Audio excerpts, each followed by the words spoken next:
અરે અરે મુકેશ કાકા, આવું કરવાનું યાર? એકલા એકલા આખા મરચાંના ભજીયા ખાઈ રહ્યા છો, આવું થોડી ના ચાલે. અમારું પણ મન ના ગળે તમને જોઈને પછી. કંઈ વાંધો નહીં, તમે તો અમને લગ્નમાં બોલાવ્યા નહીં, હવે અમારું તો મન ગળ્યું છે મરચાંના ભજીયા ખાવાનું. તો કંઈ વાંધો નહીં, ચાલો અમે ઘરે બનાવીને ખાઈ લઈએ, બીજું તો શું કરીશું. મજામાં? આઈ હોપ કે તમે બધા મજામાં જ હશો. તો આજે આપણે બનાવીશું મુકેશભાઈ અંબાણીના ફેવરિટ આખા મરચાંના ભજીયા. તો વિડીયોમાં છેક સુધી બની રહેજો અને ફ્રેન્ડ્સ અને ફેમિલીમાં આ વિડીયોને શેર પણ કરી દેજો. તો ચાલો આવી જાઓ મારા કિચનમાં. તો મુકેશભાઈના ફેવરિટ આખા મરચાંના ભજીયા બનાવવા માટે આપણને તો સૌ પહેલાં જરૂર પડશે અહીંયા આ રીતના મોળા આખા મરચાંની. તો મોળા મરચાં લઈ લેશું અને તેના બધા જ બિયા અને ડીટીયાને આપણે રિમૂવ કરી લઈશું અને કાપા પાડી દઈશું મરચાંમાં વચ્ચેથી. ત્યાર પછી આપણે અહીંયા કોઈ પણ પ્રકારનું તમે ચેવડો લઈ શકો છો. ચવાણું હોય, રતલામી ચેવડો હોય, તીખો ચેવડો હોય, મીઠો ચેવડો હોય, કોઈ પણ તમારો ફેવરિટ ફરાળી ચેવડો હોય, તમારે જે ઈચ્છા થાય ને તે ચેવડો તમે લઈ શકો છો. અને થોડા કાબુલી ચણા લેવાના છે, શેકેલા જે આવે છે ને ડાળિયા હળદરવાળા, તે લેવાના છે. થોડા શેકેલા સિંગદાણા લેવાના છે અને આ બધી જ વસ્તુમાં આપણે મિક્સ કરી અને ખાંડણી અને દસ્તા વડે ક્રશ કરી લેવાનો છે. તો આ બની રહ્યું છે આપણું સ્ટફિંગ મરચાંમાં ભરવા માટેનું. હા, જો તમે ઈચ્છો ને તો સ્ટફિંગ બનાવવા માટે મોહનથાળનો પણ ઉપયોગ કરી શકો છો. જો તમારે ગળ્યો સ્વાદ જોઈતો હોય ભજીયાનો તો તમે મોહનથાળનું સ્ટફિંગ બનાવીને એડ કરી શકો છો. પરંતુ મારે અહીંયા સ્પાઇસી ભજીયા ખાવાનું મન થયું હતું તો હું અહીંયા તીખા ચેવડાનું સ્ટફિંગ રેડી કરી રહી છું. તો સારી રીતે ખંડાઈ જાય બધું ખાંડણીમાં. એટલે એક બારીક સમારેલી ડુંગળી એડ કરીશું ભજીયાના મિક્સરમાં અને તીખા મરચાં પણ 1 થી 2 એડ કરીશું અંદર. અને 1 લીંબુનો રસ સારી રીતે નીચોવી લઈશું. ખટાશ અને ગળપણને બેલેન્સ કરવા માટે બંને વસ્તુ જરૂરી છે, લીંબુ અને ખાંડ.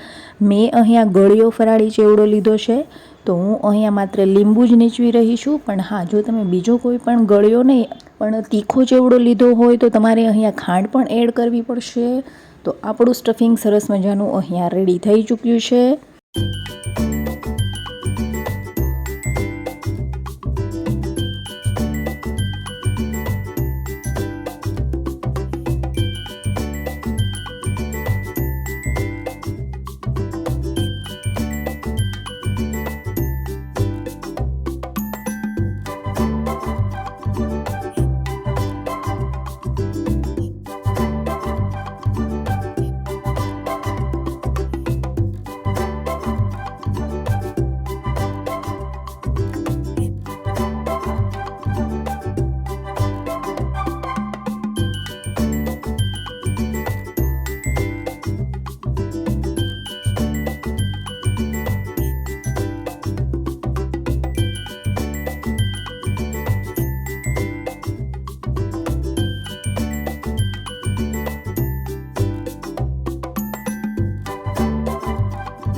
તો જુઓ, અહીંયા બધું જ સ્ટફિંગ મેં મરચાંમાં ભરી દીધું છે અને હવે આપણે રેડી કરીશું બેસનનો ઘોળ સરસ મજાનો. તો અહીંયા મેં થોડો બેસન લઈ લીધો છે 300 ગ્રામ જેટલો અને મરચાં આપણા 250 ગ્રામ જેટલા છે. તો આપણે સામે 300 ગ્રામ જેટલો બેસન લઈશું અને સારી રીતે મિક્સ કરી પાણી નાખી અને હાથ વડે ગાંઠો ના રહે ચણાના લોટની તે રીતે સારી રીતે આપણે સરસ મજાનો સ્મૂથ એકદમ ઘોળ બનાવી લેવાનો છે બેસનનો.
તો અહીંયા આપણા મરચાં ફ્રાય કરવા માટે એટલે કે ભજીયા પાડવા માટે તૈયાર છે મારા. અહીંયા બેસનનો ઘોળ પણ સેટ થઈ ગયો છે. 5-10 મિનિટ માટે મેં રાખી મૂક્યો હતો બેસન પલાળીને.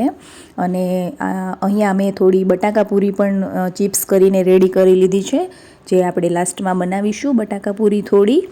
અને હા હું તમને બધાને કહી દઉં છું, આ વિડીયો મુકેશભાઈ સુધી જરૂર પહોંચાડી દેજો. હા, તેમને પણ થવું જોઈએ કે નહીં, મેં જે એકલા આખા મરચાંના ભજીયા ખાધા હતા ને, તે અમારી ઓડિયન્સ જાતે બનાવીને પણ ખાઈ શકે છે. હા, ભૂલતા નહીં વિડીયોને મુકેશભાઈ સુધી પહોંચાડવાનું.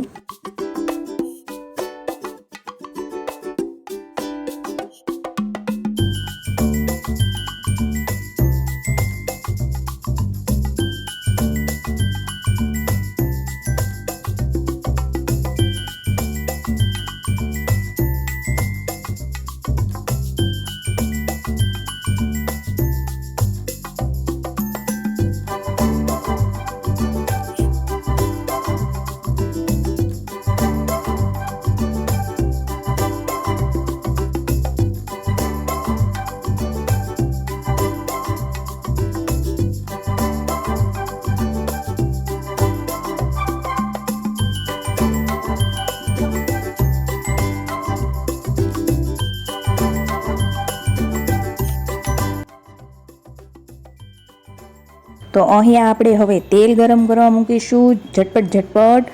અને તેલ આપણું ગરમ થઈ જાય એટલે બેસનનો ઘોળ પણ આપણો રેડી છે.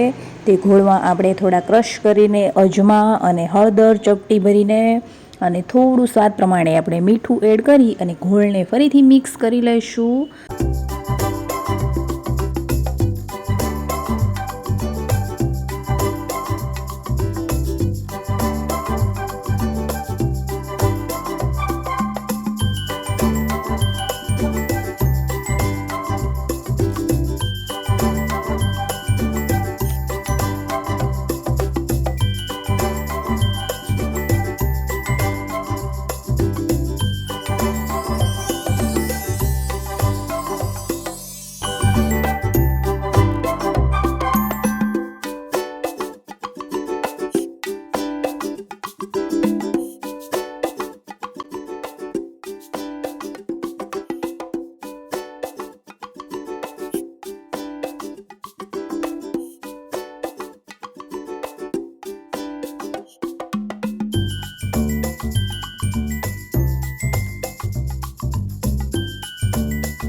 બધા જ આખા મરચાંના ભજીયાને રેડી કરી લીધા છે. અને મારો ઘોળ થોડો બચ્યો છે, તેમાં મેં થોડી ક્રશ કરેલી કસ્તુરી મેથી અને થોડો કસ્તુરી ફુદીનો એડ કર્યો છે, જેનાથી આપણી બટાકા પૂરીનો સ્વાદ એકદમ જોરદાર આવશે.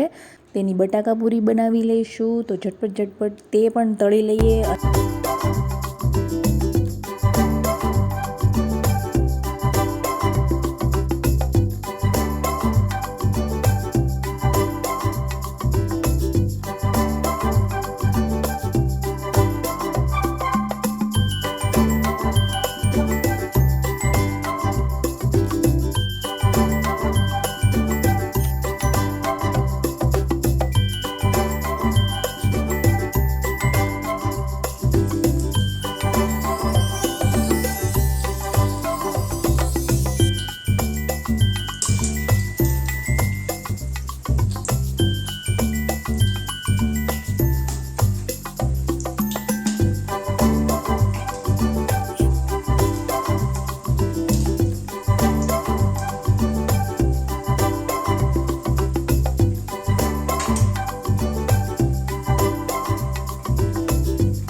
સો અહીંયા આપણા આખા મરચાંના ભજીયા અને સરસ મજાની ફુદીનાવાળી બટાકા પૂરી બંને વસ્તુ તળાઈને રેડી છે સૌ માટે.